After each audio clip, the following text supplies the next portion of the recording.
Pakistan's Elite Special Forces Unit, the Special Service Group or SSG, has been listed as the best Special Forces group ahead of units such as US Navy SEALs and the British Special Air Service Group.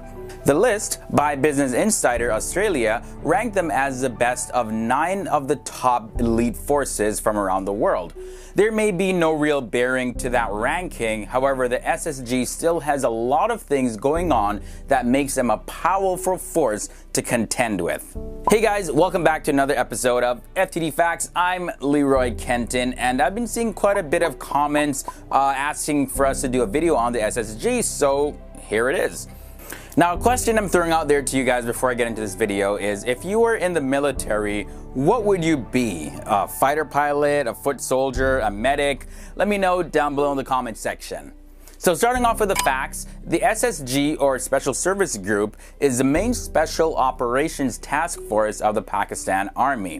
While the rest of the army is well trained in regular combat situations, these SSG commandos are skilled in special skills like counterintelligence, counterterrorism, and covert operations. Its headquarters is at the Tarbila Cantonment, located in Haripur district of Pakistan. The SSG is headed by a major general and divided into 8 battalions. Each battalion has around 700 men in 4 companies, with each company split into platoons and then into 10-man teams. Each battalion is commanded by a lieutenant colonel. Now, in terms of recruiting now, the earlier thought process of hiring recruits was to spend as little time training them as possible. They did this because in the earlier years after gaining freedom from the British, Pakistan was not very rich and it had to cut a lot of corners. And the SSG was first called the 19th Baloch when it was created in 1956 after combining the 7th and 10th Baloch Regiment and the 312 Garrison Company. The SSG's initial training and orientation regarding tactics was based on the US Special Forces program, whom they cooperated closely with in the Cold War years. The SSG initially had 6 companies, and each company had specialization units specialized in desert, mountain, ranger, and underwater warfare. Later on, Chinese training tactics, weapons, and equipment were also included. Also, the SSG used guerrilla tactics to fight off their enemies and use the element of surprise whenever and wherever they could. They specialize in counterterrorism operations, where the fighters have to be very still and very stealthy. Their first major deployment came during the Indo-Pak War of 1965, and by the year 1971, the SSG had grown to 3 battalions, with 1 permanently stationed in East Pakistan. Now, the training program has evolved over the years, where it incorporates many new elements of modern warfare. But some things have remained the same. You see, the SSG officers must have at least 2 years of prior military experience and volunteer from other formations for 2-year assignments with the SSG. Non-commissioned officers and enlisted men volunteer from other formations to serve permanently in the SSG. As well as, all trainees must participate in a 9-month SSG course at Cheerat. Physical training includes doing a 36-mile march in 24 hours. So these guys are the real deal. They don't play around.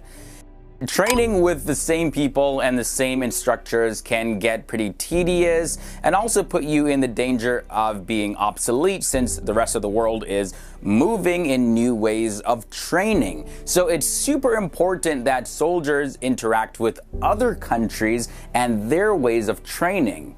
This is also a good way to keep the enemy tactics in mind, and so the SSG conducts biannual exercises with the Turkish Special Forces, which they have designated as the Ataturk series. During the 1980s into the 1990s, the SSG held many similar training exercises with the US Special Forces also. Okay, so the SSG Navy was actually created after the SSG Army. After the Indo-Pakistani War in 1965, the Pakistan Navy, under the advice of the US Navy, decided to create its own special warfare unit, the SSG-N, in 1966. By 1967, the United States had finally lifted its embargo on Pakistan, therefore allowing the United States Navy SEALs to provide their training and operational techniques to the SSG Navy. Moving on now, the current SSG Navy headquarters are in Karachi, Sindh in Pakistan. They were modeled after the American Navy SEALs and the British Special Boat Services because the US SEALs have supervised their training. Their training for the SSG Navy is one of the toughest training programs in the world. Hey guys, hear this. The dropout rate for the SSG Navy classes is 80 to 90%.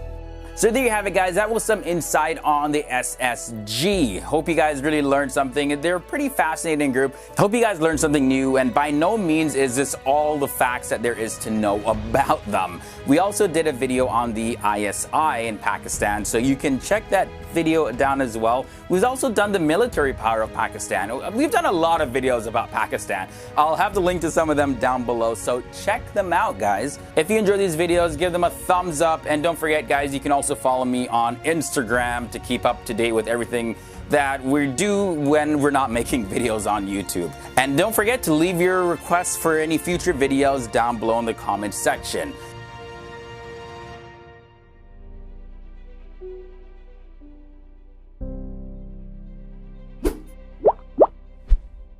Hey guys, and before I go, so here's a video on the Pakistan's ISI, and we have also several other military videos as well that I was mentioning. So click on something and be sure to come back here every single day, Monday to Friday, for new episodes. Thank you guys so much for being awesome, and I'll see you real soon in another video.